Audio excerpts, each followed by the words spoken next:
तो यूपीएससी मुख्य परीक्षा 2023 के प्रश्न पत्रों को हम लोग डिस्कस कर रहे हैं। कल के सेशन में मैंने आपको एसे के विषय वस्तु को डिस्कस किया था, साथ ही एक एसे के बारे में मैंने बताया था कि कैसे आपको एसे जोड़ करके लिखना है। बाकी के जो एसे हैं, निबंध के पेपर हैं, उनको हम आने वाली जो हमारी निबंध की क्लासेस होंगी लिखना सीखे के अंतर्गत, उन क्लासेस पर डिस्कस करेंगे। कोई टेंशन नहीं लेना है, मैं आपको बेसिक टू एडवांस लेवल पे लेकर के चल रहा हूँ, निबंध पे भी। अब हम जीएस पेपर 1 की बात करेंगे यहाँ पर, इसके बाद लगातार जीएस पेपर 2 भी डिस्कस करेंगे, जीएस पेपर 3 और जीएस पेपर 4, ये चारों पेपर हम अभी डिस्कस करेंगे। ठीक है, आने वाले समय में मतलब डेली रेगुलर आपका एक एक पेपर होता रहेगा, तो आपका ये कंप्लीट हो जाएगा। और जैसे ही ये कंप्लीट होगा यूपीएससी का प्रश्न पत्र डिस्कशन, उसके बाद यूपी पीसीएस का पेपर स्टार्ट हो जाएगा, तो यूपी पीसीएस का भी प्रश्न पत्र हम लोग यहाँ पे डिस्कस करेंगे, ताकि क्या रहे आपको, मतलब मैं यहाँ पे चाह रहा हूँ कि आपको किसी तरीके की टेंशन नहीं रहे और प्रॉपर यहाँ पे आपको मेंस को लेकर एक सही गाइडेंस आपको मिल पाए। ठीक है, अब देखिए यहाँ पर क्वेश्चन जो पूछे गए हैं, इन क्वेश्चन का मैं कंप्लीट मॉडल आंसर तो अभी बता नहीं सकता हूं। मॉडल आंसर के लिए जो हमारी आंसर राइटिंग का सेशन जब हम फिर से उत्तर लेखन चालू करेंगे, तो मैं इन्हीं प्रश्नों को पहली प्राथमिकता देते हुए आपको इनका मॉडल आंसर भी लिखवा दूंगा। आपको पता है मैं कितने मॉडल आंसर करवा चुका हूं, आपको प्रीवियस ईयर भी करवा चुका हूं, नए क्वेश्चन भी बनवा चुका हूं। अभी तक में हमने लगातार काम किया है आंसर राइटिंग को लेकर के। तो जब हमारा उत्तर लेखन का कार्यक्रम फिर से रीस्टार्ट होगा, जिसमें आप लोग क्वेश्चन लिखते हैं, मैं कॉपी चेक करता हूं, उस वाले प्रोग्राम पे अगेन हम जो है पूरे के पूरे जितने भी क्वेश्चंस हैं उनको क्रम से एक एक करके मैं आपको सब्जेक्ट वाइज करवा दूंगा। ठीक है, अभी चल रहा है यूपीएससी के पेपर का डिस्कशन। अब देखो, ये जो बच्चे 24 में एग्जाम देने जा रहे हैं उन लोगों के लिए बहुत जरूरी है। कारण क्या है, क्योंकि आप लोग केवल प्रीलिम्स फोकस्ड होते हैं। यदि आप मेंस को सही से ध्यान में नहीं रखेंगे तो आप कभी भी समझ नहीं पाएंगे। इस बार का जो जीएस पेपर 1 का प्रश्न पत्र था, ये अपने आप में कोई बहुत ज्यादा चौंकाने वाला पेपर नहीं था। पहले तो क्वेश्चन भी 1 लाइनर क्वेश्चन आए, मतलब एक एक ही लाइन पे क्वेश्चन आ गए हैं। पहले क्या होता था 2 लाइन 3 लाइन, जैसे कि जीएस पेपर 2 और 3 में देखते हैं। 4 का पेपर बहुत मुझे लेंदी लगा था। जीएस पेपर 4 भी आप देखेंगे तो उसमें चूंकि केस स्टडी होती है, लगभग 20 पेज का जो है पूरा का पूरा प्रश्न पत्र आया था जीएस पेपर 4 का। अब यहाँ पे मैं आपको एक कंप्लीट डिटेल एनालिसिस करने जा रहा हूं जीएस पेपर 1 का। यहां पे मैं सिर्फ आपको बताऊंगा कि क्वेश्चन क्या आया है। मॉडल आंसर मैं आपको जब आंसर राइटिंग की क्लास करवाऊंगा तब मैं डिटेल से करवाऊंगा। ठीक है, क्योंकि सबको बताने का मतलब है बहुत टाइम लग जाना। एक बार हम सिर्फ ओवरव्यू करेंगे, देखेंगे क्वेश्चंस को। देखिए यहां पे आपके 3 सब्जेक्ट हैं जीएस पेपर 1 में। हम डिस्कस कर रहे हैं यूपीएससी मेंस एग्जाम 2023 का, मेंस 2023। अब यूपीएससी में जो मेंस का पेपर होता है जीएस पेपर 1 में 3 सब्जेक्ट होते हैं आपके, ये आप सभी जानते हैं। एक तो आपका हिस्ट्री होता है। अब हिस्ट्री का जो सिलेबस है उसमें आर्ट एंड कल्चर और मॉडर्न हिस्ट्री हो गई, इंडियन फ्रीडम स्ट्रगल हो गया, वर्ल्ड हिस्ट्री हो गई, इंडियन पोस्ट इंडिपेंडेंस हो गया, ये टॉपिक आपके ज्यादा रहते हैं। तो हम देखने का प्रयास करेंगे कि किस सेक्शन से कितने क्वेश्चन आए हैं। आमतौर पर जो आयोग का ट्रेंड है, हिस्ट्री से लगभग 75 नंबर के क्वेश्चन पूछे जाते हैं। तो इस बार भी लगभग यही ट्रेंड रहा कि 75 नंबर के प्रश्न हिस्ट्री से आए थे। ठीक है, दूसरा है इंडियन सोसाइटी। और देखो कुछ क्वेश्चन मिले जुले हैं, मतलब वो हिस्ट्री और सोसाइटी से जुड़ रहे हैं, कुछ है जो कि हिस्ट्री और ज्योग्राफी से दोनों से जोड़ करके पूछ रहा है। आयोग ने इस बार ऐसे क्वेश्चन बहुत पूछे हैं जो दोनों सब्जेक्ट से जुड़ सकते हैं, है ना। हिस्ट्री ज्योग्राफी, हिस्ट्री सोसाइटी, इस तरीके से क्वेश्चन जोड़ करके आयोग ने पूछे हैं, वो ट्रेंड भी आप समझेंगे। इसके बाद जो ज्योग्राफी है आपका, ज्योग्राफी से जो क्वेश्चन आपके आए हैं वो टोटल आए हैं 100 नंबर के। आमतौर पे यही ट्रेंड होता है, 100 नंबर, 250 नंबर का पेपर है ये पूरा, तो 75 नंबर की हिस्ट्री, 100 नंबर का आपका ज्योग्राफी और सोसाइटी का जो पेपर है। आमतौर पे देखो ट्रेंड यही है और इसी ट्रेंड पे आए हैं। 75 नंबर का आपका जो है सोसाइटी से आए हैं, लगभग 250 नंबर ये आपके हो गए।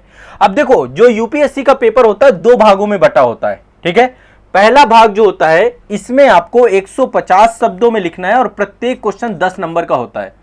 ठीक है, आप देखिए यहाँ पे 150 शब्द और 10 नंबर। पहले खंड में ये चीज आप देखेंगे, आमतौर पे हर क्वेश्चन 10 क्वेश्चन होते हैं इससे जुड़े हुए।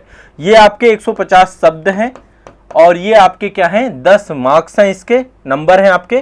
ठीक है, 10 मार्क्स हैं और इसके बाद जो है आपका एक तरीके से टोटल 10 क्वेश्चन इससे आते हैं, 10 प्रश्न ऐसे पूछे जाते हैं आपके।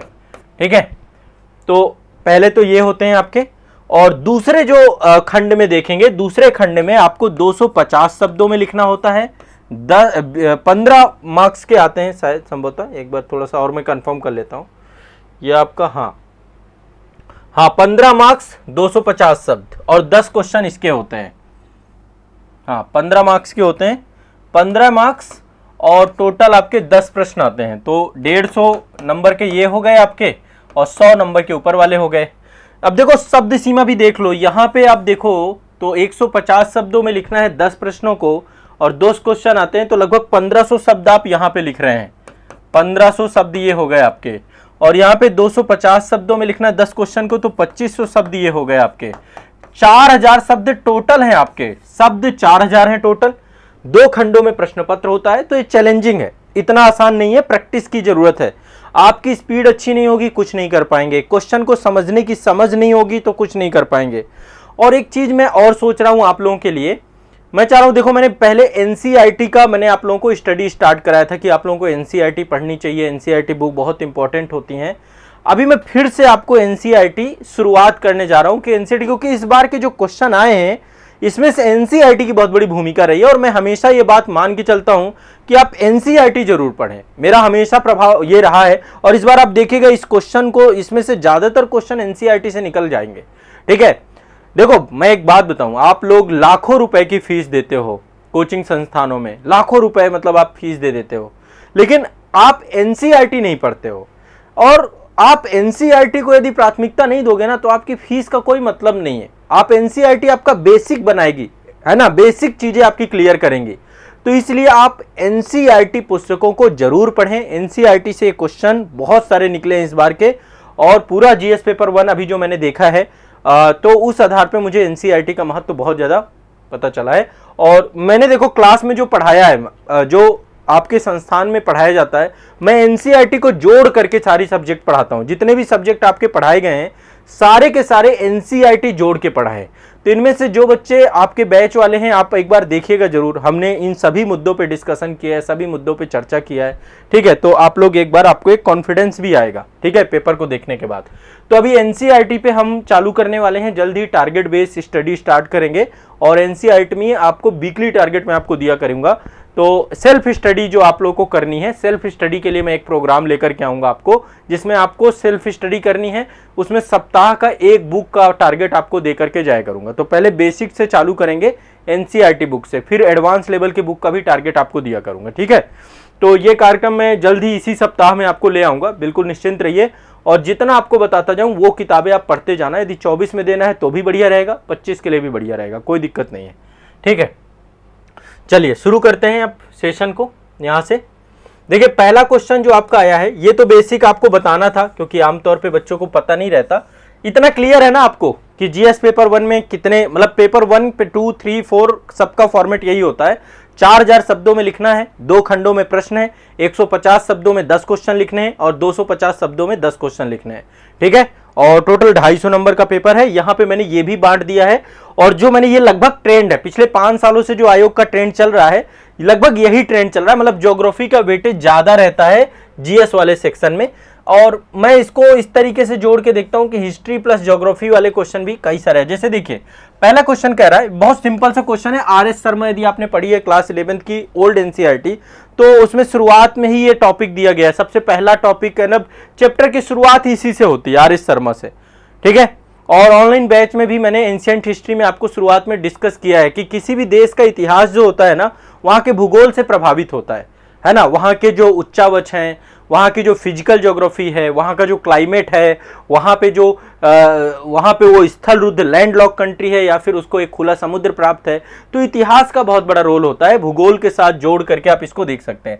तो क्वेश्चन सिंपल से यही पूछा गया, प्राचीन भारत के विकास के भौगोलिक कारकों की भूमिका को स्पष्ट कीजिए, है ना। तो प्राचीन भारत या फिर मध्यकालीन या आधुनिक किसी भी संदर्भ में देखेंगे, ज्योग्राफी का एक बड़ा योगदान है। तो इसको लिख सकते थे आप जलवायु विशेषताओं के साथ लिख सकते थे। जैसे कि देखिए इंडस वैली सिविलाइजेशन थी, फिर आर्यों का आगमन हुआ, है ना। तो उसमें जो है फिर इसके बाद विदेशी आक्रमण कितने सारे हुए भारत में, और विदेशी आक्रमणकारियों में मौर्योत्तर काल का पूरा टाइम पीरियड आप देखेंगे कि, और फिर उनका प्रभाव आप देखिए, कितने सारे कला एवं संस्कृति को लेकर के प्रभाव है ना। और कितने सारे प्राचीन काल में बंदरगाह थे आपके। तो हर एक प्रोस्पेक्टिव से आप उसको देख सकते हैं। सभ्यताओं के पतन में, सभ्यताओं के विकास में नदियों का योगदान कितना रहा, पतन में जलवायु परिवर्तन का कितना योगदान रहा, समय के साथ कैसे कोई एक क्षेत्र बहुत महत्व बन गया, जैसे मगध साम्राज्य बहुत इंपॉर्टेंट हो गया आपका। रीजन क्या था, वहां की ज्योग्राफी। तो ज्योग्राफी का बहुत बड़ा रोल रहा है ना। मगध साम्राज्य 5 पहाड़ियों से घिरा हुआ क्षेत्र था, वहां पे लोहा भी प्रचुर मात्रा में पाया जाता था। तो ओवरऑल आपको जो लिखना है ना कि प्राचीन भारत के विकास की दिशा में ज्योग्राफी की एक बड़ी भूमिका है। आप इसको मल्टीपल डायमेंशन पे लिख सकते थे। ठीक है ना, क्लियर है, स्पष्ट है सभी को, ये चीज समझ में आ रही है। देखिए मैं एनसीईआरटी आप लोगों को पढ़वाऊंगा, आप बिल्कुल निश्चिंत रहिए। एनसीईआरटी को लेकर मेरी कार्य योजना बन रही है और मैं आपको इस सप्ताह नहीं तो अगले सप्ताह से टारगेट देना चालू कर दूंगा। इस सप्ताह अभी मैं जल्द ही आपको सूचना देने वाला हूं।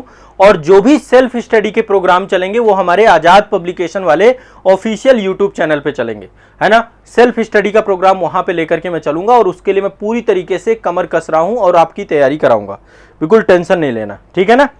और बाकी देखो मैं आंसर राइटिंग जो करवा रहा हूं ये कार्यक्रम आपके लिए बहुत प्रभावी है, बहुत महत्वपूर्ण है, क्योंकि मैं एनसीईआरटी से भी मॉडल क्वेश्चन यहां पे बनाता हूं।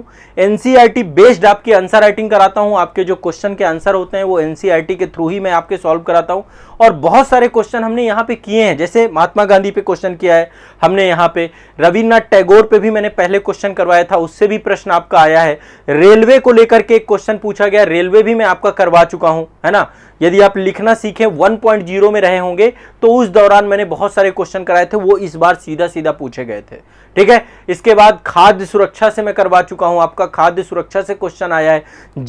हमेशा जल संसाधन से क्वेश्चन पूछा था, जल संसाधन से भी क्वेश्चन इस बार आया है आपका, ठीक है। तो कई सारे दक्षिण पश्चिमी मानसून से मैं आप लोगों को पढ़ा चुका हूं, दक्षिणी पश्चिमी मानसून से क्वेश्चन आया इस बार का, ठीक है। तो और इंडियन सोसाइटी में कई सारे टॉपिक आए, जैसे वुमेन इंपावरमेंट, है ना, जो है महिलाओं को लेकर के कई सारे क्वेश्चन आए। मोबाइल फोन को लेकर के मैं आप सभी को हमेशा डिस्कस करता रहता हूं कि आज के समय में सबसे बड़ा डिस्ट्रैक्शन मोबाइल फोन है ना। छोटे छोटे बच्चों को माँ बाप जो है मोबाइल फोन दे देते हैं और इसको लेकर कई सारी वैश्विक रिपोर्टें भी आ चुकी हैं, यूनिसेफ की रिपोर्ट आ चुकी है। तो उसको आधारित एक क्वेश्चन आया आपका भी मोबाइल फोन पे। मेरा एक वीडियो भी आप लोग देखेंगे कि मोबाइल का सकारात्मक प्रयोग कैसे करें, और उसमें मैंने कई सारे सेशंस में डिस्कशन किया है, तो उससे एक क्वेश्चन आया। वैदिक समाज में धर्म, ये सब चीजें आपके टॉपिक क्लास में हुए। मेडिवल हिस्ट्री में अभी मैंने सल्तनत काल को पढ़ाया था, उस दौरान उससे जुड़ा हुआ एक क्वेश्चन आया। तो मतलब हम जो पढ़ रहे हैं ना, बस आपको उसको गहन चिंतन करने की जरूरत है, थोड़ा सा अपना इनपुट भी लगाइए साथ में। और यदि जितना मैं आपको बताता जा रहा हूं करते जाएंगे तो आपको पेपर इतना कठिन नहीं लगेगा। ये टॉपिक बहुत सिंपल था, आर.एस. शर्मा की ओल्ड एनसीईआरटी क्लास 11 से क्वेश्चन निकल जाता। तो ये आपका हिस्ट्री प्लस ज्योग्राफी दोनों से जोड़ करके लिखना था आपको, हिस्ट्री प्लस जियोग्राफी ये क्वेश्चन था। लेकिन ओवरऑल देखें तो इतिहास का ही क्वेश्चन है आपका, ठीक है। ये इतिहास में ही रखूंगा मैं, और ये आपका 10 नंबर का क्वेश्चन इतिहास से हो गया। दूसरा देखो, महात्मा गांधी और रविन्द्रनाथ टैगोर। आप यदि मेरी इथिक्स की क्लास आपने पढ़ी होगी तो वहां पे मैंने अलग अलग वैसे इनको लेकर डिस्कस किया है। महात्मा गांधी के राष्ट्रवाद को लेकर के या फिर रविन्द्रनाथ टैगोर के राष्ट्रवाद को लेकर के, एक तो दार्शनिक जो उनका पक्ष था वो मैंने डिस्कस किया है। एजुकेशन को लेकर के भी हमारी काफी चर्चाएं हुई हैं। और देखा जाए तो देखो, एक क्लास 8th की न्यू एनसीईआरटी में स्पष्ट तौर पे जो है एजुकेशन को लेकर डिस्कस किया गया है। और एक बुक मैंने आपको बताई थी पॉलिटिकल थिंकर की, वो राजनीतिक सिद्धांत की आती है, क्लास 11th की न्यू एनसीईआरटी, उसमें राष्ट्रवाद को लेकर के गांधी और जो है रविन्द्रनाथ टैगोर पे डिस्कशन किया गया है। तो ये भी क्वेश्चन आपका एनसीईआरटी से निकल जाता। क्लास में भी हमने गांधी और रविन्द्रनाथ टैगोर डिस्कस किया है। हाँ, एनसीईआरटी से बिल्कुल आया है ये। एनसीईआरटी में क्लास 8th की एनसीईआरटी में टैगोर और गांधी की, न्यू एनसीईआरटी में है आपका टैगोर और गांधी के एजुकेशन को लेकर के। और राष्ट्रवाद ये क्लास 11th की आती है, राजनीतिक सिद्धांत आपकी न्यू एनसीईआरटी आती है। कई बार मैंने आपको बोला कि एनसीईआरटी जरूर पढ़ लेना, तो वहां से एक क्वेश्चन आपका निकल जाएगा। अब एनसीईआरटी अनिवार्य रूप से आप लोग पढ़ेंगे, ठीक है ना। एनसीईआरटी को लेकर मैं टारगेट स्टार्ट करने जा रहा हूं आप लोगों के। हाँ ठीक है, चलिए आगे बढ़ते हैं। तो ये वाला मतलब क्वेश्चन लिखा जा सकता था ओवरऑल, यदि आपको पता है ना। जैसे शिक्षा को लेकर के ही महात्मा गांधी क्या सोचते थे। महात्मा गांधी कहते थे केवल साक्षर बना देना ही शिक्षा नहीं है, व्यक्तित्व का विकास करना पड़ेगा, व्यक्ति के अंदर नैतिक जो गुण है उसके अंदर उसको विकसित करना पड़ेगा। तो महात्मा गांधी शिक्षा के प्रति एक दृष्टिकोण रखते हैं। ऐसी रविन्द्रनाथ टैगोर जी ने तो प्रॉपर एक गुरुकुल प्रणाली पर जो है उन्होंने उनका दर्शन था कि हमें शिक्षा को सिर्फ सीमित जो है क्षेत्रों तक नहीं बांध के रखना चाहिए था, ठीक है, उसका एक जो है एक बहुआयामी रूप व्यक्ति को, क्योंकि वो व्यक्तित्व निर्माण में सबसे प्रभावी कारक के तौर पे होता है। तो उनके द्वारा आज जैसे अभी आपने शांति निकेतन पिछले सेशन में हमने डिस्कस भी किया था कि उन्होंने बाकायदा एक जो है गुरुकुल प्रणाली पे विद्यालय स्टार्ट किया था और बाद में फिर वही विश्व भारती विश्वविद्यालय के तौर पे आज संचालित है शांति निकेतन में। आज हमें उसको जो है यूनेस्को का दर्जा भी प्राप्त हुआ है। तो ओवरऑल ये टॉपिक किया जा सकता था, बहुत कठिन नहीं है। देखो ये वाला टॉपिक जो तीसरा क्वेश्चन है ना, एक तो यहाँ पे विश्व शब्द यूज किया गया है, तो इसको वर्ल्ड हिस्ट्री से आप जोड़ करके लिख सकते हैं। ये तो देखो आपका हिस्ट्री का था और हिस्ट्री में एक आपका टॉपिक दिया गया है मॉडर्न हिस्ट्री में प्रमुख व्यक्तित्व, तो ये प्रमुख व्यक्तित्व से आपका क्वेश्चन, इसको आप जोड़ करके देख सकते हैं, है ना। और इथिक्स वगैरह में हम गांधी टैगोर सारा पढ़ते हैं, तो उसी से भी निकल जाता आपका ये। अगला है वर्ल्ड हिस्ट्री में विश्व के विभिन्न देशों में रेलवे का आगमन। अब ये देखो भारतीय संदर्भ में भी रेलवे को लेकर के आप लोग सभी जानते हैं कि किस तरीके से ये एक तरीके से शोषणकारी व्यवस्था थी। अंग्रेजों ने अपना साम्राज्यवाद और उपनिवेशवाद को मजबूत करने के लिए रेलवे का विकास किया था, ना कि भारतीयों की सुविधाओं के लिए। और ये काम केवल भारत में नहीं किया, बल्कि उत्तरी अमेरिका हो, अफ्रीका हो, जहां जहां पर ब्रिटिश कॉलोनी थी वहां पर उन्होंने रेलवे का विकास इसी रूप में किया। दक्षिणी अफ्रीका के बारे में भी लिख सकते हैं।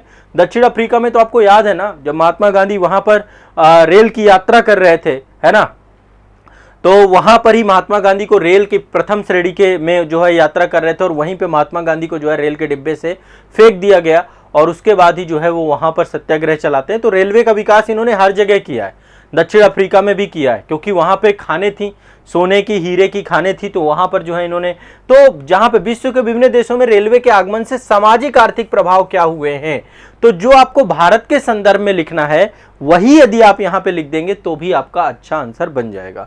बाकी इसको हम डिटेल में डिस्कस करेंगे और आगे चल के। नेक्स्ट यहाँ पे देखो ये क्वेश्चन जो है करंट में भी जुड़ा रहता है, करंट में कई सारे आर्टिकल इसको लेकर के आते रहते हैं। ये बोल रहा उष्णकटिबंधीय देशों में खाद्य सुरक्षा और जलवायु परिवर्तन। अब आपको पता है जलवायु परिवर्तन एक बहुत बड़ा मुद्दा है आज के टाइम पे, ग्लोबल वार्मिंग, ये आप इसको इन्वायरमेंट से भी जोड़ सकते हैं। इसको लेकर कितने आर्टिकल समय समय पे आते रहते हैं, ठीक है, जब भी कोई समिट होती है आपकी पर्यावरण पे और कुछ पे, तो ऐसा मुद्दा जरूर आता है। अब मैं भारत के संदर्भ में यदि बताऊं, अभी आप देखिए इसी साल की बात करें 2023 की, कितनी असमय वर्षा हुई है। जब ठंडी पड़नी है ठंडी नहीं पड़ रही, जब गर्मी पड़नी है गर्मी नहीं पड़ रही है, जब असमय वर्षा हो रही है, सूखा पड़ रहा है, मानसून में एल नीनो का प्रभाव हो रहा है। इस बार थोड़ा सा मानसून लेट भी आया था, तो जब यदि मानसून में एल नीनो का प्रभाव पड़ेगा, असमय वर्षा होगी, तो क्या हो जाएगा, कृषि चक्र प्रभावित होगा हमारा, और कृषि चक्र प्रभावित होगा तो कृषि संकट होगा, कृषि संकट होगा तो खाद्यान्न संकट होगा। मतलब बहुत सिंपल आप इसको स्टार्ट कर सकते हैं। अब चूंकि खाद्यान्न सुरक्षा से है, आप यहाँ पे कुछ रिपोर्ट भी लिख सकते हैं कि अंतर्राष्ट्रीय स्तर पे कितने सारे लोग हैं वैश्विक स्तर पे जो भूख से मर रहे हैं। तो विश्व बैंक की रिपोर्ट आती है इसको लेकर के, विश्व बैंक लगातार रिपोर्ट कई सारी जारी करता है जिसमें बताता रहता है। वैश्विक भूख सूचकांक वगैरह आप पढ़ते हैं ना, तो उसमें भी बहुत सारी चीजें बताई जाती हैं खाद्यान्न संकट को लेकर के। वर्तमान में 800 मिलियन लोग जो है भूखे रहते हैं, भूखे सोते हैं। भारत की बात करें तो लगभग 40 करोड़ लोग ऐसे हैं जो पर्याप्त पोषण नहीं प्राप्त करते, और जो बाकी लोग हैं वो कुपोषित हैं, मतलब ज्यादा खाना खा ले। कुछ है जिनका पेट भूखे मर रहे हैं और कुछ ऐसे हैं जो कि ज्यादा खा खा के वो कुपोषित हो गए हैं, मतलब सही न्यूट्रिशन नहीं ले रहे हैं। तो इसको लेकर खाद्यान्न संकट और जलवायु परिवर्तन को लेकर कितने सारे लेख आपके आते रहते हैं। यदि आप करंट अफेयर्स देखते हैं तो भी आप इसको कर सकते हैं।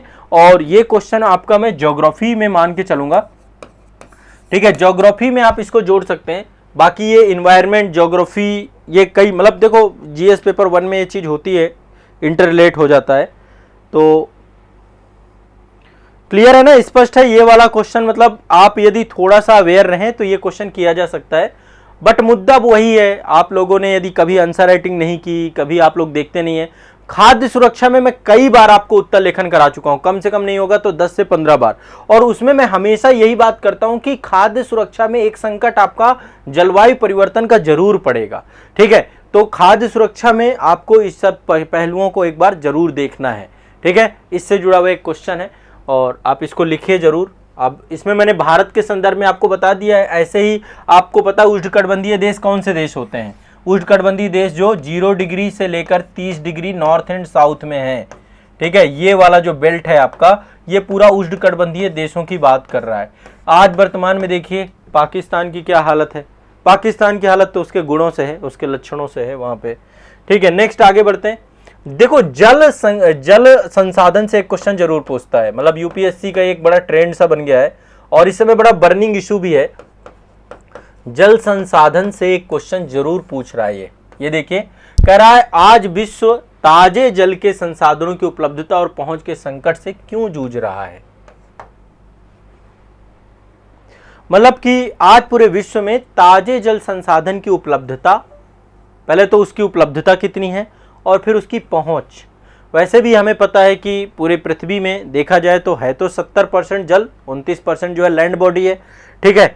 लेकिन पीने योग्य जल कितना है आपको भी पता है। पीने योग्य जल जो है 1.92% कुछ इस तरीके से, उसमें भी ज़्यादातर ग्लेशियर्स में है आपका जमा हुआ है, ठीक है। तो सबसे बड़ी चीज है ताजे जल के संसाधनों की उपलब्धता और पहुंच के संकट से क्यों जूझ रहा है।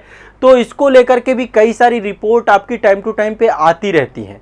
देखिए संकट दो प्रकार का होता है, एक तो प्राकृतिक संकट है, ठीक है, दूसरा मानव निर्मित संकट है। हमेशा इस हिसाब से देखना है। प्राकृतिक संकट क्या हो सकता है, जैसे आपका ग्लोबल वार्मिंग हो रहा है ना, तो ग्लोबल वार्मिंग से क्या होगा, ग्लेशियर पिघलेंगे, है ना, और फिर समुद्री क्षेत्रों का जो है वहां पर वो जल जो है पेय योग्य नहीं है, ठीक है। दूसरा क्या है, मानव निर्मित कारकों में जल का हम दुरुपयोग भी तो करते हैं। आप खुद सोचिए, जहां पे जल की उपलब्धता है वहां पे जल ही जल का प्रयोग कर रहे हैं, जहां पे जल की उपलब्धता नहीं है वहां पर जो है आप देखिए कितना संकट रहता है। चाहे राजस्थान हो, चाहे कच्छ वाले क्षेत्र हो, या बहुत सारे क्षेत्र ऐसे हैं जहां पे पानी की उपलब्धता नहीं, पर्वतीय क्षेत्रों में जल की। तो जहां पे जल है वहां पे हम उसका क्या कर रहे हैं, जल का अनुचित उपयोग करना। तो ये सारे पहलुओं को देखो, थोड़ा सा व्यवहारिक धरातल पर लिखना है चीजों को, बहुत ज्यादा आइडियलिस्टिक और बहुत ज्यादा किताबी नहीं। जो चीजें आपके आसपास आप देख रहे हैं, आप समझ पा रहे हैं, उसी हिसाब से आप इसको लिखें, ठीक है। नेक्स्ट अगला है, फियोर्ड कैसे बनते हैं, वे दुनिया के सबसे सुरम्य क्षेत्रों का निर्माण क्यों करते हैं। अब देखो सबसे पहले ये कोर ज्योग्राफी से क्वेश्चन है, और जो आपकी हिम नदियां होती हैं, हिम नदियों के द्वारा किस प्रकार की आपकी जो है आकृति बनाई जाती है, उससे जुड़ा हुआ क्वेश्चन है। देखो ये जल संसाधन वाले क्वेश्चन में कई सारे पॉइंट आप लिख सकते हैं, बहुत सारे पॉइंट हैं, है ना। जल प्रदूषण भी संकट है, ठीक है, जल के प्रबंधन की समस्या है, आपका आर्द्र भूमि और झीलों के संरक्षण की समस्या, ये कई सारी चीजें डाल सकते हैं इसमें, बहुत कठिन नहीं है, ठीक है, बहुत कठिन नहीं है। जल संसाधन वाले में कितने सारे पॉइंट है। आज हम वाटर हार्वेस्टिंग की बात करते हैं, ठीक है, और आपको पता है कि बहुत सारी जल प्रदूषण का कारक जो है बन रही है, बहुत सारी कंपनियां लग रही हैं, औद्योगिक क्षेत्र लग रहे हैं, तभी तो नमामि गंगे परियोजना हम चला रहे हैं ना, गंगा नदी पूरी प्रदूषित हो गई है। तो ताजे जल संसाधनों की ये जो है उपलब्धता और पहुंच, इनको लेकर के आप लिखने में आप अपने आप को सक्षम बना सकते हैं। हाँ, इसको लेकर के रिपोर्ट आती है। हाँ, एनसीईआरटी में देखो, लगभग एनसीईआरटी में क्या नहीं है मुझे बताओ। एनसीईआरटी तो सबसे आधारभूत है ना आपकी, एनसीईआरटी से बेहतर कुछ नहीं हो सकता ना, ठीक है। अब ये अगला जो क्वेश्चन था आपका, ये आपका हिमनदों से पूछा गया है। हिमनद है ना, हिमनद लाइक ग्लेशियर जो आपके होते हैं, ये कई प्रकार की आकृतियां बनाते हैं। जैसे हिमनदों के द्वारा एक यू आकार की घाटी बनाई जाती है, जैसे नदी क्या करती है, वी आकार की घाटी बनाती है ना, अपरदन के परिणाम स्वरूप, वैसे ही हिमनदों के द्वारा यू आकार की घाटी बनाई जाती है। इसके अलावा और कई सारे जो है आपकी घाटियां बना, जैसे लटकती घाटी, हैंगिंग वैली भी बनाई जाती है, ठीक है। और इसी में से एक होता है फियोर्ड। फियोर्ड कहां बनता है, जैसे जो समुद्र तटीय क्षेत्र हैं, जैसे कि कोई क्षेत्र ऐसा है जो कि समुद्र तट क्षेत्र में है, और वहां पर क्या होगा, कभी हिमकाल आ गया, हिमकाल मतलब वो पूरी तरीके से हिमच्छादित हो गया, तो जब हिमकाल वापस जाता है तो वहां के जो तट होते हैं वो कटपिट जाते हैं, अपर्दित हो जाते हैं पूरी तरीके से, ठीक है, मतलब समझिए। और वहां पर क्या होता है, उन हिम नदों पे समुद्री जल भर जाता है, क्योंकि वो समुद्री क्षेत्र है, समुद्री किनारों पर है, तो समुद्री तट रेखा जो होती है आपकी, है ना, बहुत सारी समुद्री तट रेखा जो होती है, उस समुद्री तट रेखा पर हिम के द्वारा क्या किया जाता है, उसको काट पीट दिया जाता है, और उसी को हम फियोर्ड कहते हैं। तो पहले तो आपको क्या होना चाहिए, ये मैंने आपको फिजिकल ज्योग्राफी वाली आप क्लास करेंगे तो फिजिकल ज्योग्राफी में हिम नदियों के द्वारा बनाई जाने वाली आकृतियों वाले चैप्टर पे मैंने आपको बताया भी था, ठीक है। तो एक तरीके से हिमनदों का एक तरीके से जो अपर्दन होता है उसके द्वारा ये बनती हैं, और तटीय किनारे जो कटे फटे होते हैं, जैसे लाइक आपको एग्जांपल दे रहे हैं, स्वीडन का तट हो गया आपका, है ना, स्वीडन का तट हो गया, नॉर्वे का तट हो गया। नॉर्वे के तट को देखा है आपने? नॉर्वे का तट कुछ इस तरीके से है, बहुत ज्यादा, है ना। कभी आप दक्षिणी अमेरिका का तट देखें, कुछ इस तरीके से है और बहुत कटा फटा। कनाडा के तट, कनाडा को देख सकते हैं, झीलें बहुत सारी यहाँ पाई जाती हैं, छोटी छोटी झीलें यहाँ पे पूरा का पूरा। तो ये बहुत मतलब एक तरीके से पर्यटन के लिए तो बहुत आकर्षक है। पर्यटन के साथ साथ मत्स्यन का कार्य भी यहाँ पे बहुत बड़े स्तर पे होता है। तो दुनिया के सबसे सुरम्य क्षेत्रों के तौर पे ये बनाए जाते हैं। इस जो है आप इसको पहले फियोर्ड बताएंगे और फिर इनकी विशेषताओं के बारे में बता देंगे। हाँ, एनसीईआरटी में बिल्कुल मिलेगा ये वाला क्वेश्चन भी। एनसीईआरटी में तो ये बहुत बेसिक है। देखो एडवांस बुक हो या जितनी भी हो, सब एनसीईआरटी में हर चीज है। मतलब आप एनसीईआरटी को इग्नोर करते हो, एनसीईआरटी पढ़ोगे तो कोई ऐसी चीज मिलेगी नहीं जो ना हो। दक्षिणी पश्चिमी मानसून में आपको बहुत अच्छे से बताया है। मैंने एक चैप्टर आपको पढ़ाया था कि जो पवनें होती हैं, पवनों का नामकरण कैसे किया जाता है ना। तो यहाँ पे पूछा है कि भोजपुर क्षेत्र में इसको पुरवैया या पूर्वी क्यों कहते हैं, है ना। इस दिशा परक मौसमी पवन प्रणाली के क्षेत्र में सांस्कृतिक लोकाचार को कैसे प्रभावित करती है। तो यहाँ पे ज्योग्राफी प्लस कल्चर दोनों को आपस में जोड़ा है इसमें, इस वाले उसको। ये जब मैं आंसर राइटिंग कराऊंगा तब डिटेल से आपको इसका एक प्रॉपर जो है फॉर्मेट बनवा दूंगा इसका, आप बिल्कुल टेंशन मत लीजिए। तो पहले दक्षिणी पश्चिमी मानसून को थोड़ा सा बताइए इंट्रोडक्शन क्षेत्र में, फिर बताइए कि क्यों इसको पूर्वी पवन के तौर पे बोलते हैं, और इसके लिए विंड सिस्टम में पूरा टॉपिक मैंने क्लियर किया था आपका। और फिर बताइए कि वहाँ के कल्चर को किस तरीके से प्रभावित करती है, ठीक है। खान पान से लेकर के कल्चर में सारे आते हैं, रहन सहन, खान पान, ठीक है। ये सारे पक्ष जो है आपके इससे जुड़े होते हैं, और सांस्कृतिक लोकाचार भी उसके जो जुड़े हुए हैं मानसून काल में, वो आपको पता होने चाहिए, तब आप इस क्वेश्चन को लिख पाएंगे। अब देखो ये वाला टॉपिक जो है ना, ये आपका ज्योग्राफी से है, ये भी आपका ज्योग्राफी से है, ऊपर का टॉपिक ये भी ज्योग्राफी से मान के चलते हैं। और ये तो देखो 4 क्वेश्चन यहाँ पे जो छोटे वाले आते हैं ना 10 नंबर वाले क्वेश्चन, 40 नंबर की तो यहाँ पे ज्योग्राफी हो गई। ऊपर आप देखेंगे 3 क्वेश्चन हिस्ट्री से थे, तो 30 नंबर की हिस्ट्री हो गई यहाँ पे, ठीक है। और अगला क्वेश्चन देखो अब सोसाइटी का, ये मतलब ट्रेंड है, प्रॉपर आयोग जो है जो छोटे क्वेश्चन होता है, छोटे क्वेश्चनों में 40 नंबर की ज्योग्राफी और 30 नंबर का हिस्ट्री।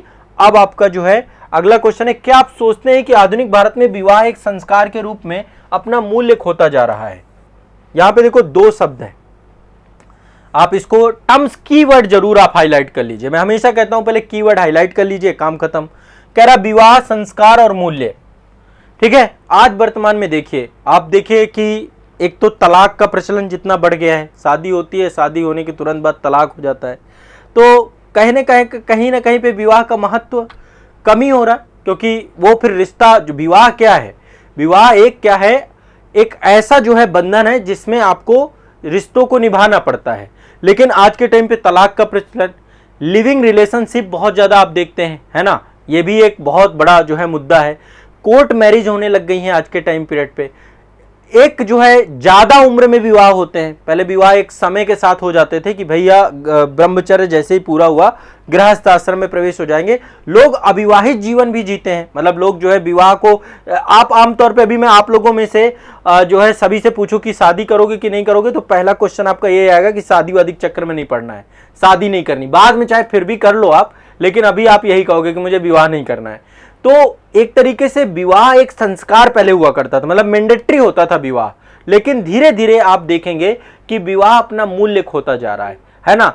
समलैंगिक विवाह भी एक मैटर आपका यहाँ पे देख सकते हैं, लेकिन समलैंगिक विवाह को आप नकारात्मक पक्षों में मत लिखिएगा, है ना। समलैंगिक विवाह भी आपका एक पॉजिटिव पक्ष के तौर पे आप देख सकते हैं, ठीक है। तो यहाँ पे कई सारे पॉइंट यहाँ पे आप लिख सकते हैं, और इसको लेकर के हम जब आंसर राइटिंग करेंगे तो और इसको समझने का प्रयास करेंगे। नेक्स्ट है आपका, भारतीय समाज में नवयुवतियों ने आत्महत्या क्यों बढ़ रही हैं। मतलब कि आज देखिए जो है सबसे ज्यादा घटनाएं जो होती हैं, घरेलू हिंसा की कितनी घटनाएं होती हैं, दहेज प्रथा जैसी कुप्रथा आज भी देखने को मिलता है। महिलाओं के साथ सबसे बड़ी समस्या क्या है कि उनको आर्थिक निर्भरता नहीं है। पारिवारिक कलेश बना रहता है, पारिवारिक समस्याएं बनी रहती हैं, पितृसत्ता है, ये सब बहुत सारे कारण हैं। और एक रिपोर्ट आपकी आई थी, एनसीआरबी की एक रिपोर्ट थी, जिसके अनुसार भारत में प्रतिवर्ष 45,000 महिलाएं जो हैं, नव युवतियां आत्महत्या कर लेती हैं। 2021 की रिपोर्ट है आपकी, ठीक है। तो ऐसे में इसके पीछे के कारण क्या हैं? इसके पीछे जो वैवाहिक विवाह के बाद महिलाओं के साथ क्या होता है, एक तो सबसे पहले पितृसत्ता उन्हें खा जाती है, पितृसत्ता, पाबंदियां। अभी एक यूपीएससी ने ऐसे में बहुत अच्छा क्वेश्चन पूछा था ना, कि जो लड़कियां होती हैं उनके ऊपर बहुत सारी बंदिशें हैं, तो वो बंदिशें, पाबंदी है ना, उनके क्या करता है, उनको जो है पाबंदी, लड़कियों को एक वस्तु बना के रख दिया गया है ना, उनके ऊपर इतनी सारी बंदिशें लगा दी, ये खाना है, ये पहनना है, ये मतलब उनके जो खुद के राइट्स हैं। अब धीरे धीरे वैसे चीजें बदल रही हैं, लेकिन फिर भी कई सारी पाबंदियां आज भी हैं। घरेलू हिंसा, ये सबसे ज्यादा, ये जो डोमेस्टिक वायलेंस है, ये बहुत ज्यादा बढ़ जाता है। और इसके पीछे का एक कारण ये बहुत बड़ा है, दहेज प्रथा। दहेज प्रथा ये एक ऐसी कुप्रथा है जिस कुप्रथा का जो है दुष्परिणाम हमें देखने को मिलता है, ठीक है। दहेज प्रथा, पारिवारिक कलेश मचा रहता है, परिवार में जो है, संयुक्त परिवारों में ज्यादा होता है पारिवारिक कलेश, क्या कहें इसको, पारिवारिक कलह कह सकते हैं, है ना। और खासकर संयुक्त परिवार प्रणाली में ज्यादा हमें देखने को मिलता है। संयुक्त दोनों में है वैसे, मतलब मैं संयुक्त परिवार को जो है, इसकी अपने खुद के डिमेरिट हैं, और जो आपका एकल परिवार है उसके डिमेरिट भी हैं। संयुक्त और एकल दोनों परिवारों में हमें ये घटना देखने को मिलती है, और दोनों के बेनिफिट हैं और दोनों के ही डिमेरिट्स हैं बहुत सारे, ठीक है। तो आप इस आधार पे इसको लिख सकते हैं, और भी बहुत सारे रीजंस आप दे सकते हैं इसमें। हाँ, तो मतलब आप इसको लिख सकते हैं, जैसे ऐसे में उस वाले टॉपिक से आप इसको बना सकते हैं, जोड़ सकते हैं। बट ओवरऑल ये क्वेश्चन आपका सोसाइटी से था, बहुत कठिन नहीं था। यदि आप महिलाओं की समस्याएं और ये सारे टॉपिक पढ़ते हैं तो निश्चित तौर पे उसमें से एक ये समस्या है, ठीक है। ये वाला टॉपिक देखो, मैंने क्लास में कई बार डिस्कस किया है मोबाइल फ़ोन को लेकर के, कि आज के समय आप लोग यदि क्लास मेरी करते रहें, और तो मैं बीच बीच में सेशंस में मोबाइल को एक सब्जेक्ट बनाता हूं, जिसमें मैं छोटे बच्चों को लेकर के मोबाइल को लेकर हमेशा आपको डिस्कस करता हूं। तो कह रहा है बच्चों को दुलराने की जगह अब मोबाइल फ़ोन ने ले लिया। आप खुद देखिए, अब घर पे जो है, एक तो पहली बात एकल परिवार हो गए। पहले क्या होता था, अच्छा आप लोग जो है, पहले क्या होता था, देखो आपको एक बहुत बेसिक रीजन बताता हूं। आप लोगों को लगता हो घर में छोटे बच्चे मोबाइल चलाते हैं, तो उसके पीछे का कारण क्या है। पहले क्या होता था, ज्वाइंट फैमिली होती थी, तो ज्वाइंट फैमिली में एक ही परिवार में 10 मेंबर है मान लो, तो यदि कोई छोटा बच्चा हुआ तो दिन भर वो बिजी रहता था, कोई ना कोई आता था उसे खिलाता था। घर पे छोटे बच्चे इंटरटेनमेंट के भी साधन होते हैं ना, सभी लोग उनको देखने के बाद उनकी थकान खत्म हो जाती है, इंटरटेनमेंट करते हैं उनसे, है ना। लेकिन अब हुआ क्या, एकल परिवार हो गए, माँ बाप की कामकाजी हो गए, माँ को खाना बनाना है, पिता को ऑफिस जाना है, या माँ को ऑफिस जाना है। तो ऐसे में बच्चे को क्या करते हैं, टीवी दे देते हैं कि टीवी देख। टीवी की जगह पे मोबाइल उन्हें और आसान लगता है कि चलो लेटा रहेगा, लेटे लेटे। आज के टाइम पे आप बच्चों को देखेंगे, खाना खा रहे हैं तो टीवी देख रहे हैं, बिना टीवी चलाए खाना नहीं खाते, बिना मोबाइल चलाए खाना नहीं खाते हैं, ठीक है। तो थोड़ा सा बच्चों के पास क्या है, माँ बाप समय कम देते हैं, मतलब बच्चा ऐसा नहीं पेट से वो मोबाइल थोड़ा ना चला के आ रहा है। और दूसरा एक चीज मैं और आपको बताऊं, हम लोग मोबाइल क्यों नहीं बचपन में चलाए, क्योंकि हमारे टाइम था ही नहीं। हमारे टाइम मिट्टी का ट्रैक्टर हुआ करता था, है ना, घर वाले खिलौने ले आए तो ले आए, नहीं हम अपना खुद बना लेते थे। तो जो था वो हम खेलते थे, समझिए। आज के टाइम पे हम बच नहीं सकते मोबाइल से, लेकिन माँ बाप क्या करते हैं, बच्चों को बार बार प्रेरित करते हैं। शुरुआत में तो उनको लगता है कुछ नहीं, लेकिन धीरे धीरे उनके अवचेतन मस्तिष्क में मोबाइल घर कर जाता है। मैंने ऐसे बच्चों को देखा है जो मोबाइल के चक्कर में अपने माँ बाप का मर्डर करने के लिए भी तैयार हो जाते हैं। ये सोचिए, ये हालत हो गया।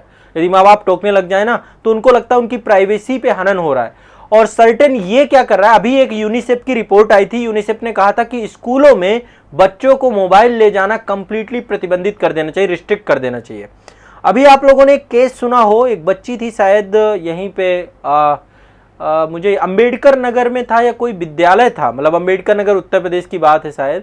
एक बच्ची थी जिसने सुसाइड कर लिया स्कूल में, क्योंकि उसके पास मोबाइल फोन पकड़ा गया, और उस मोबाइल फोन को मतलब इतना बड़ा मुद्दा बना दिया गया कि उस बच्ची को बड़ा अपमानजनक लगा, और फाइनली फिर उसने सुसाइड करने का रास्ता अपना लिया। तो सोचिए कितना बड़ा मुद्दा हो जाता है स्कूलों में। मतलब बिल्कुल भी मैं भी इस चीज का समर्थक नहीं हूं कि वर्तमान में बच्चों को मोबाइल फोन की जरूरत ही क्या है। ज्यादा से ज्यादा उनको कंप्यूटर सिखा दीजिए। कंप्यूटर मान लीजिए आज के टाइम की जरूरत है, तो क्लास 5th 6th में कंप्यूटर सिखा देना चाहिए। हम भी जब 5वीं 6वीं में थे तो हमने कंप्यूटर सीखा था। हमें जो है स्कूल में, अभी मुझे याद है तब विंडोज़ 1998 आती थी, तब हमने कंप्यूटर जो है, ये सन 2005 की बात है, स्कूल अच्छा था तो वहाँ पे कंप्यूटर था, हमें सिखाया गया था। लेकिन मोबाइल की यदि आप मेरे से बात करोगे कि मोबाइल हमारे पास कब आया, तो मोबाइल मेरे पास 2014 तक नहीं था। 2014 तक पता है कैसा मोबाइल, 14 भी नहीं, 15 16 तक मोबाइल नहीं था। 16 तक मतलब वो छोटा सा, वो भी एक दोस्त का मैंने किसी तरीके से अरेंज कर रखा था। 16 के बाद जब मैं इसमें आ गया, शिक्षण कार्य में आ गया, तब फिर मैंने मोबाइल लिया था। तो आप सोचिए कि ये चीज आप लोग के साथ भी होगा। लेकिन आज के बच्चे क्या हैं, अब घर में 10-10 मोबाइल पड़े हुए हैं, पिताजी का मोबाइल अलग है, 2-4 मोबाइल घर पे ऐसे ही पड़े हुए हैं, तो फिर वो किससे खेलेगा? लैपटॉप, मोबाइल और इन्हीं डिवाइसों से खेलेगा, है ना। तो ऐसे बहुत सारे चीजें हैं, मतलब ये एक बहुत बड़ा इशू है आज के टाइम पीरियड पे। और यूनिसेफ के एक रिपोर्ट भी आई थी अभी, तो उस रिपोर्ट में बोला भी गया कि बच्चों का इस पे जो है गलत उनके ऊपर प्रभाव पड़ रहा है, और ऐसे में चाहिए कि जो है हमें इसको ख़त्म करना चाहिए कैसे भी करके, जल्दी से जल्दी इसको।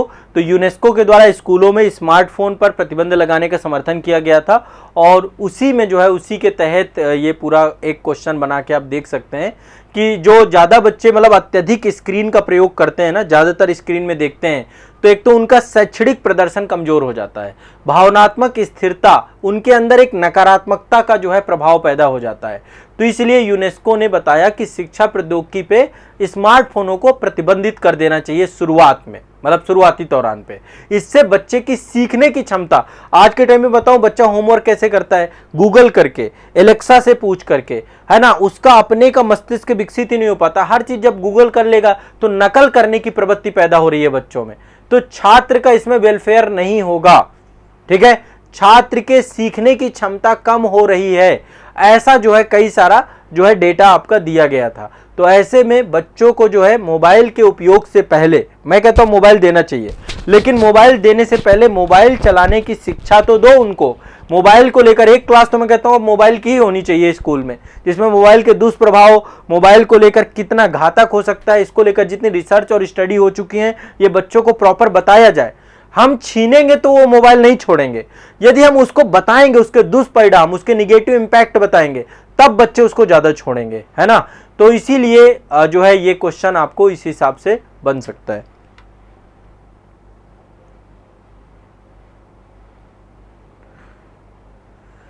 ठीक है, चलिए, एक तो ये क्वेश्चन था, ये मतलब सोसाइटी का क्वेश्चन है आपका। आप लोग ये क्वेश्चन को भी आसानी से करना चाहते तो कर लेते। ये क्वेश्चन मैं कई बार जो है क्लास में डिस्कस करता हूँ, तो पॉइंट आपको इनपुट, और इसको मैं यूनिसेफ की जो रिपोर्ट आई थी, यदि करंट वगैरह आप करेंगे तो निश्चित तौर पे आपको बेनिफिट इसका मिलेगा, ठीक है। चलिए अगला चलते हैं। नेक्स्ट अगला क्वेश्चन आपका क्वेश्चन नंबर 10 हो गया। क्वेश्चन नंबर 11 कह रहा है वैदिक समाज धर्म की मुख्य विशेषताएं क्या हैं? क्या आप सोचते हैं कि उनमें से कुछ विशेषताएं भारतीय समाज में अभी भी प्रचलित हैं? वैदिक समाज और धर्म की मुख्य विशेषताएं क्या हैं? क्या आप सोचते हैं कि उनमें से कुछ विशेषताएं भारतीय समाज में अभी भी प्रचलित हैं क्या?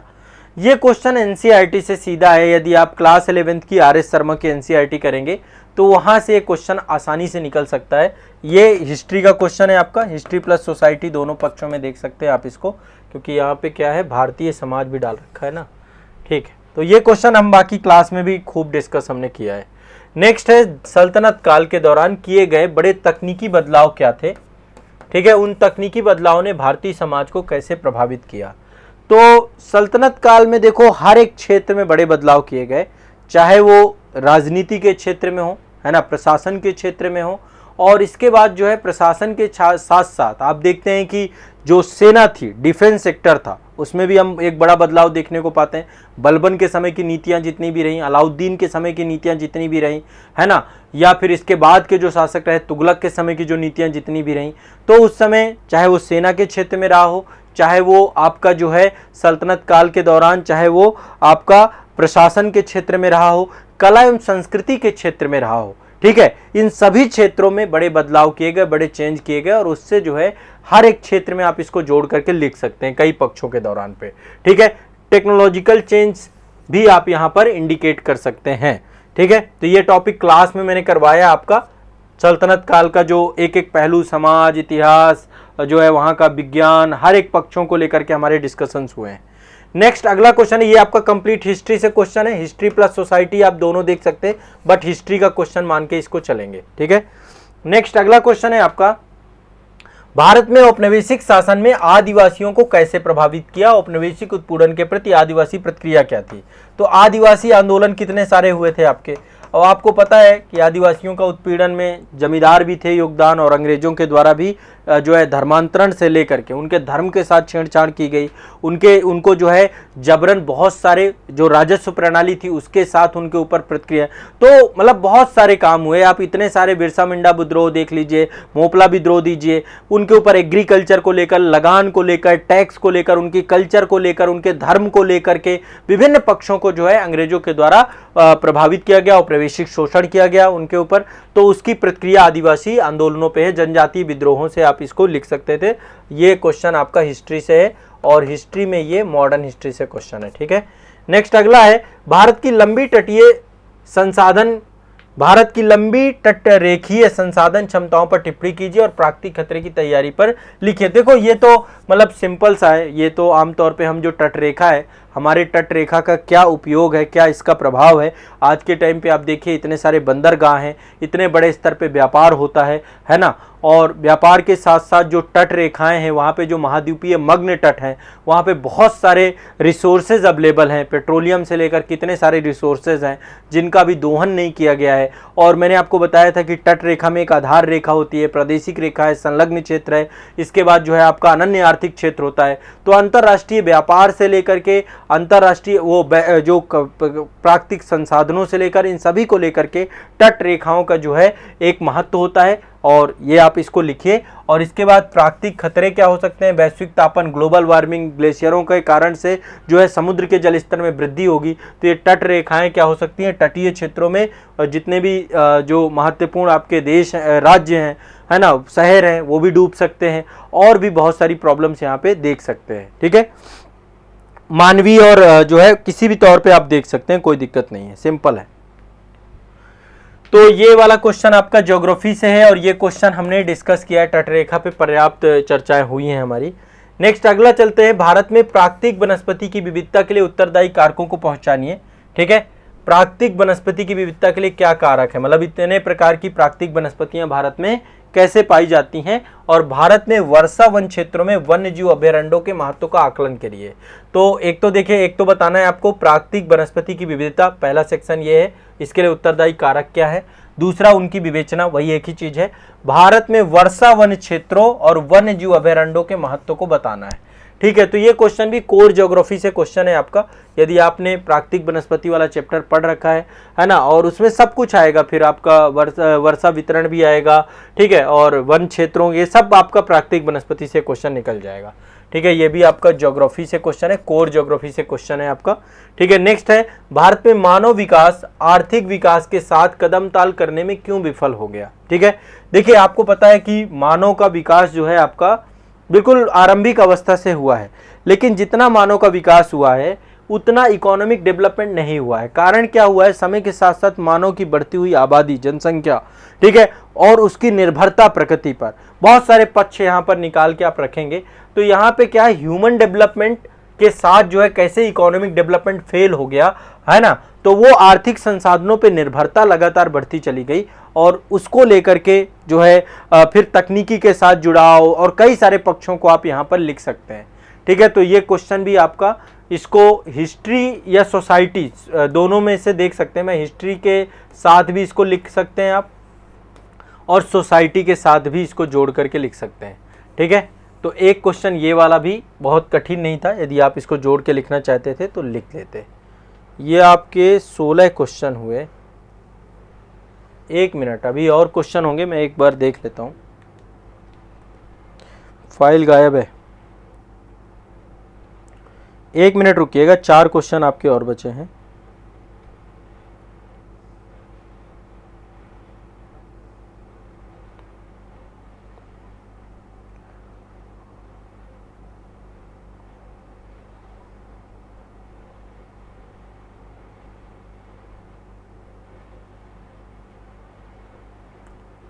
एक मिनट रुकिएगा, अभी आ जाएंगे क्वेश्चन। ट्राई करते हैं, रुक जाइए।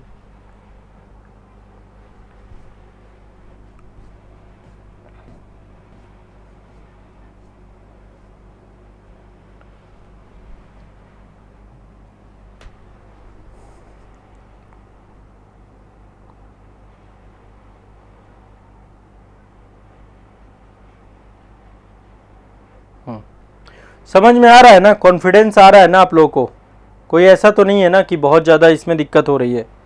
क्वेश्चन मतलब किए जा सकते थे, अब आप लोग एक बार इन्हें करिएगा ज़रूर, ठीक है। अब बाकी मैं इनकी आंसर राइटिंग कराऊंगा तो आपको एक कॉन्फिडेंस प्रॉपर और आ जाएगा। ये आ गया क्वेश्चन। हाँ,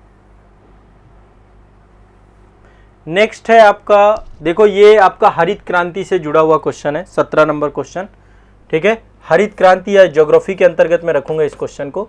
1960 के दशक में शुद्ध खाद्य आयातक से भारत विश्व में एक शुद्ध खाद्य निर्यातक के रूप में उभरा, कारण दीजिए। तो इसमें आपका हरित क्रांति का एक बड़ा योगदान है, ठीक है। तो ये ज्योग्राफी का क्वेश्चन था, ठीक है। नेक्स्ट अगला चलते हैं, ये आपका शहरीकरण से जुड़ा हुआ क्वेश्चन है, सोसाइटी का क्वेश्चन है, 18 नंबर क्वेश्चन। क्या भारतीय महानगरों में शहरीकरण गरीबों को और अधिक पृथक्करण या हाशिए पर ले जाता है? तो ये शहरीकरण की समस्याओं से जुड़ा हुआ है ना, मलिन बस्तियों का विकास, शहरीकरण की समस्याएं।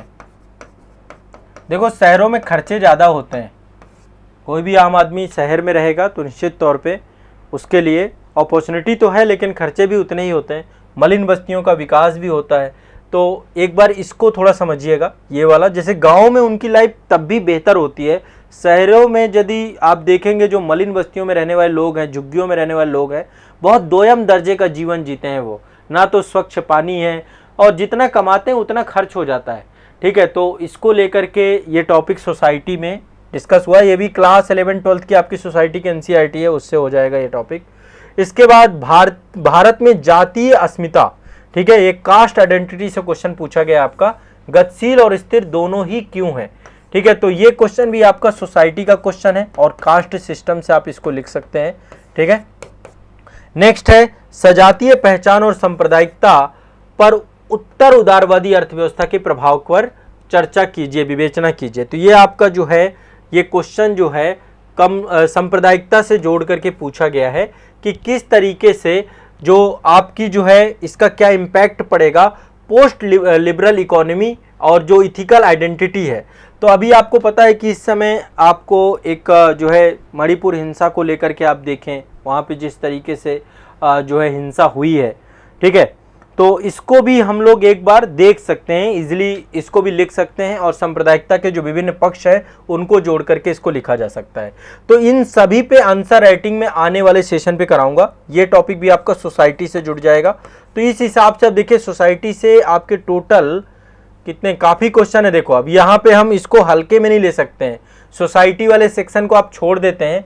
तो अभी जो मैं कराने जा रहा हूँ, अब आगे जो मेरी आंसर राइटिंग की सीरीज रहेगी उसमें मैं कुछ आपके टॉपिक जो लगभग पिछले 5 साल के टॉपिक में जो सोसाइटी से काफ़ी हाईलाइटेड टॉपिक है, जैसे शहरीकरण से क्वेश्चन पूछता ही पूछता है, ठीक है, मतलब आता ही, सांप्रदायिकता वहाँ से क्वेश्चन आता ही आता है। तो मैं इनके मॉडल आंसर आपको करवाऊंगा, मॉडल आंसर एक बार आप इनके बना लीजिएगा। जैसे कास्ट आइडेंटिटी से क्वेश्चन अगेन एक बार फिर से पूछा गया, तो ये क्वेश्चन इस तरीके के मतलब जो टॉपिक लगता है, खाद्य सुरक्षा से क्वेश्चन पूछ लिया, हरित क्रांति से मान लो चलो क्वेश्चन आ गया आपका, लेकिन वो तो आप लोग पढ़ते ही हैं आमतौर पर, ठीक है। अब जो हमें काम करना है, एक बात आप सभी लोग दिमाग में बैठा के रखिए, हमें हर एक टॉपिक को छूना है, हर टॉपिक को छू करके उससे हमें इतनी अपनी क्षमता विकसित कर लेनी है कि हम 250 शब्द लिख सके, उस लेवल पे ले जाकर के मैं आपको खड़ा करूंगा, ठीक है। ये मेरा पूरा का पूरा प्रयास रहेगा। तो ये जीएस पेपर 1 था मेरे हिसाब से। यदि प्रश्न पत्र देखें, देखो एग्जाम हॉल पे तो थोड़ा प्रेशर रहता है, लेकिन ओवरऑल जो बच्चे रेगुलर तैयारी करके गए थे, मेहनत करके गए थे, आंसर राइटिंग करके गए थे, जो बिल्कुल आंसर राइटिंग ने नहीं किया कभी भी, तो उनके लिए तो ये बहुत कठिन पेपर लगेगा, उनको यही बहुत बड़ी बात है। लेकिन जो उत्तर लेखन करके जा रहा है, जो पढ़ रहा है, उसके लिए बहुत कठिन पेपर नहीं है, क्योंकि ये सारे टॉपिक आप लोग सिलेबस कंप्लीट करने के बाद आपके टॉपिक के कवर हो जाते हैं। आप क्या बताइए, क्या आपने प्राचीन भारत को, भौगोलिक काल को, आप 11th क्लास की एनसीईआरटी चालू करेंगे, पहला चैप्टर ही यही है, आपने ये पढ़ लिया, गांधी और रविन्द्रनाथ टैगोर आप पढ़ के ही जाएंगे, रेलवे का पढ़ते ही हैं, खाद्य सुरक्षा पढ़ते ही हैं, है ना, जल संसाधन से क्वेश्चन पढ़ते हैं, फियोर्ड तट ये आप हिमनद वगैरह पढ़ेंगे तो पढ़ेंगे, दक्षिणी पश्चिमी मानसून आप पढ़ते ही हैं, ये आपका सोसाइटी में विवाह से जुड़ा हुआ टॉपिक आपको पढ़ना ही होता है, ठीक है। वैसे मैंने ये टॉपिक इथिक्स वाले चैप्टर पे भी मैंने आपको बहुत अच्छे से पढ़ाया था जब पितृसत्ता और वो सारी चीज़ें पढ़ाई थी। ये आपका जो है घरेलू हिंसा, डोमेस्टिक वायलेंस, दहेज प्रथा, इन सब से एक टॉपिक आपका आता ही आता है।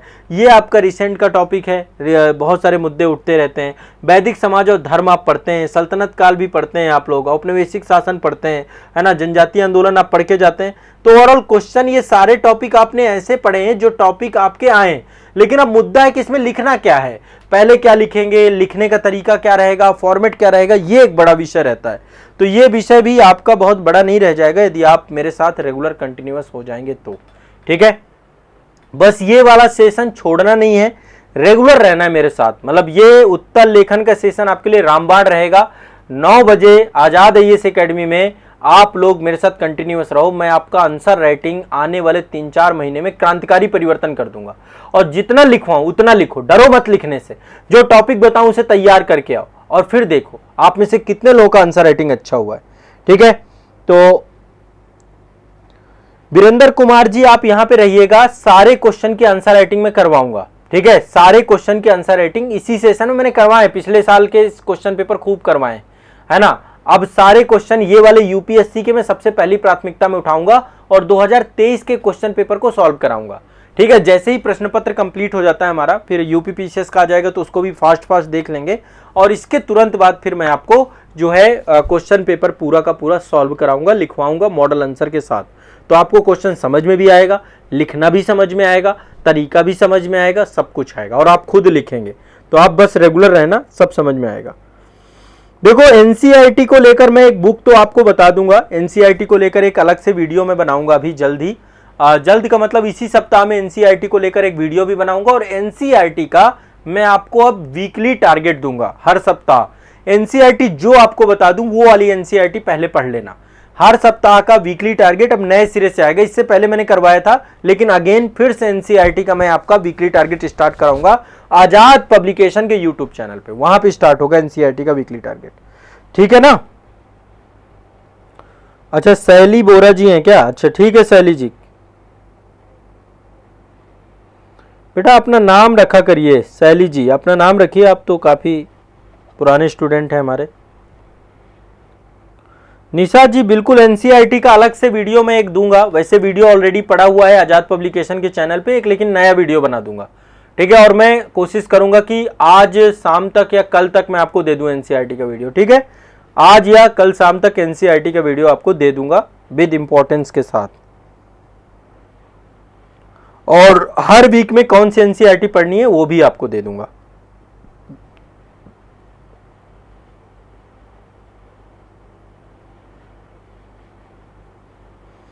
ठीक है, चलिए जी मिलते हैं शाम के सेशन में, शाम को जरूर आ जाइएगा आप लोग, ठीक है।